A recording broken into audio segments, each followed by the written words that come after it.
What's up, everyone? Welcome to this day in Philly sports history for July 2nd, 2023. I'm your host, Jim Montgomery. Lots to get to today, but let's start with the Phillies' offensive explosion. A night after only scoring one run, they put up a 19 spot on the Nationals. Bohm hit 2 homers. Schwarber hit the grand slam. Castellanos hit a homer. But I think what I like the most about it is just the timeliness of their hits altogether with runners in scoring position. They had a lot of balls into the gap. They had a lot of bloops that were just in between where the fielders were. And I think if that continues going into the summer, they're going to be in good shape. I'm very excited to continue to see Harper progress and get in the field because I think once he's able to get his mind off of just what's going on with him at the plate, I think it should do wonders for him, and I look for him to get hot. Zach Wheeler was, he didn't. I don't necessarily want to say he had his best stuff, but he had enough. I mean, he had the one bad inning, and again, they were hitting balls, like not hard hit balls, but into the gaps and things like that. But you have this, and I do think sometimes when you have an 11-1 lead, sometimes it's hard to really stay focused. So I don't want to put too much, oh no, Zach Wheeler's broken.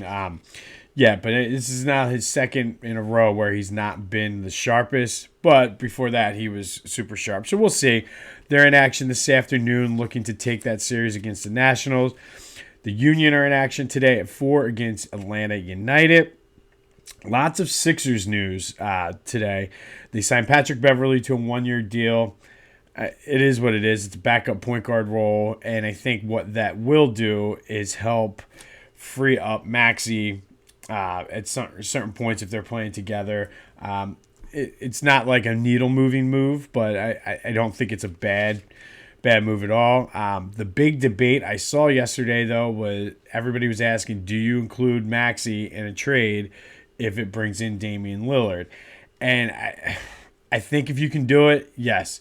It opens up. You have a very short window then with Damian Lillard and Joel to win. And I don't know who the third piece will be on that, but I think if you can kind of figure it out that way, you have to make that move, but you have to make sure you're getting the championship.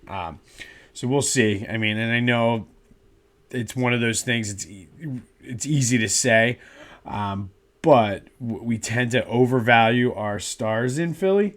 Might be a good topic for Back to the Future, actually. But we tend to overvalue. Look what we did with Don Brown for all those years.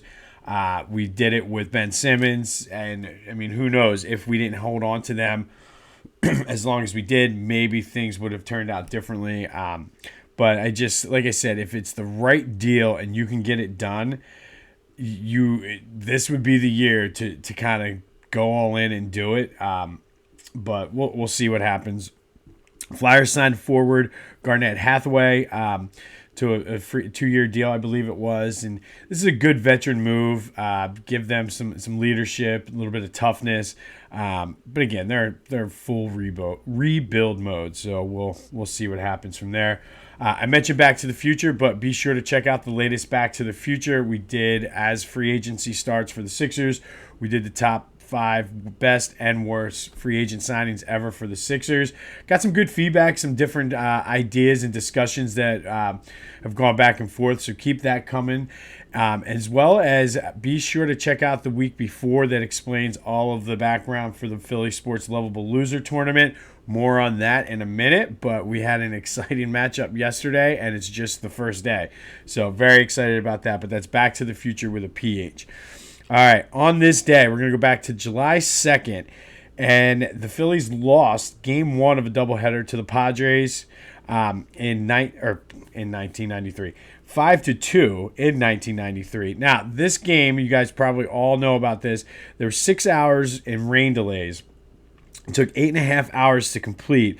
Technically ended tomorrow on June 3rd at 1:30 a.m., and that was just Game 1.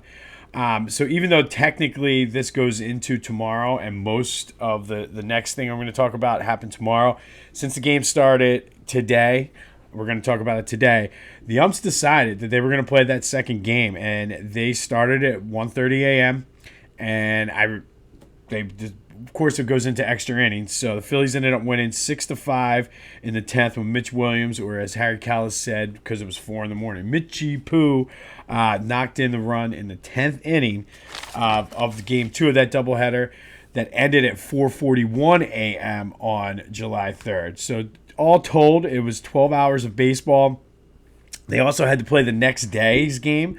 So that game ended at 9:57. It was a kind of a quicker one on July 3rd, but they technically finished 3 games in 24 hours. You had the game 1 that ended at like 1:10. You had game 2 that ended at 4:41, and then you had the regularly scheduled game for the next day at 9:57. So lots and lots of baseball.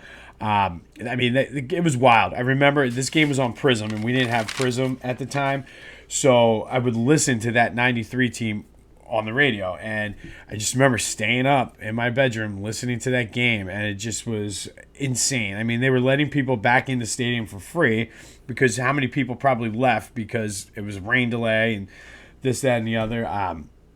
They were letting people in for free. It was just like a party atmosphere. You had people that were leaving the bars for the night, coming back into the stadium saying, hey, we might as well watch a Phillies game. But it was just one of those like defining moments of that. Even though they split the doubleheader, but the whole Mitchie Poo and him knocking in that run, just kind of like I said, a defining moment from that 93 team, and one of those standout moments that really just made it fun. But on this day, July 2nd, 1993, the Phillies started game 1 of a doubleheader with the Padres that would not end until 4:41 the next morning. Fun times. All right, it is time now for Philly Sports Most Lovable Losers Tournament. All right, so yesterday we had game 1 of the Eagles Regional. We had the number 1 seed 2004 Eagles versus the number 8 seed, the 1988 Eagles. And it's going to be a crazy tournament. I can already see this coming. And a shocking upset with 55% of the votes. The 1988 Eagles upset the 2004 Super Bowl team. And Buddy Ryan's teams moves on. Randall, Reggie, Jerome, they all are moving on, and they are await their next opponent. But thank you for everyone who voted. It was a ton of fun checking my phone yesterday to see. At one point, the 2004 team was up, and then 98 or 88 pulled away, and then late last night, 2004 made a little bit of a comeback. But the 1988 Eagles will be moving on in Philly Sports Most Lovable Losers Tournament. All right, today we are going to go to the Flyers Regional. Another number 1 versus number 8 matchup. We have the number 1 seed, the 1976-77 Flyers, taking on the number 8 seed, the 85-86. 76-77 team, they were the 2-time defending champs, 3-time defending division champs.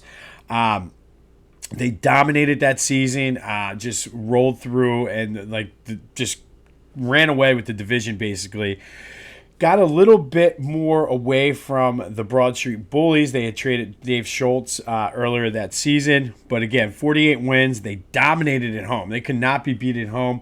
Rolled through the playoffs until they met the Boston Bruins in the Stanley Cup Finals and lost 4-0. So the 76-77 team, 48 wins, division championship, but just never, they couldn't get past the Bruins. The Bruins finally got their revenge on them from before. All right, the number 8 seed, the 85-86 team, they were also the defending conference champions. So they had gone to the Stanley Cup Finals and lost the year before. They ran into there was the Edmonton Oilers. I think they lost 4-2 that year, but Pelle Lindbergh was coming into his own. There was a ton of high expectations for this 85-86 team. Pelle Lindbergh was the Vezina Trophy winner. It was sky high. I was looking forward to another rematch against the Oilers in the Stanley Cup Finals, and then tragedy struck that team. Pelle Lindbergh died tragically in that car accident after being at a team party. The team did start off hot that year. They went 12-2, still dominated, won the division, but it kind of ran out of gas, I think, once they got to the playoffs. They lost 3-2 to the Rangers in the division semis, and ultimately, I think just emotionally, it took its toll on that team. I mean, the year before they were in the Stanley Cup Finals, and then their young star goalie died. I think they just ran out of gas. So very intriguing matchup, though. So I played this game out just like I did with the Eagles, and I'll do that for each of these matchups until we get to the Final Four, and I can't match them up.